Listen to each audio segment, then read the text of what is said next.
السلام علیکم ورحمۃ اللہ وبرکاتہ۔ بسم اللہ الرحمن الرحیم۔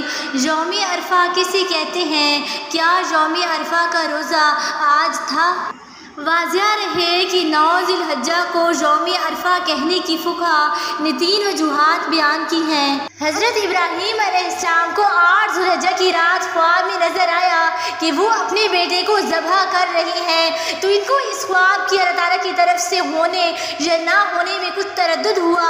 پھر 9 ذی الحجہ کو دوبارہ یہی خواب نظر آیا تو ان کو یقین ہو گیا کہ یہ خواب اللہ تعالیٰ کی طرف سے ہی ہے۔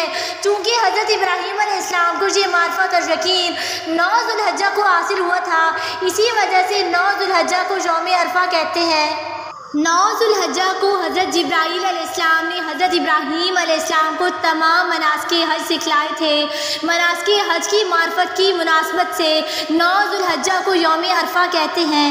9 ذی الحجہ کو حج کرنے والے حضرات چونکہ میدان عرفات میں وقوف کے لیے جاتے ہیں، تو اس مناسبت سے 9 ذی الحجہ کو یوم عرفہ بھی کہہ دیتے ہیں۔ یوم عرفہ کا روزہ یہ دن ہر ملک میں اپنی تاریخ کے اعتبار سے ہوگا، یعنی دیگر ممالک میں جس دن 9 ذی الحجہ ہوگی وہی دن یوم عرفہ کہلائے گا، اور ہر ملک میں چاند کی تاریخ کے اعتبار سے عرفہ کا روزہ رکھا جائے گا، خواہ اس دن سعودی عرب میں یوم عرفہ ہو نہ ہو۔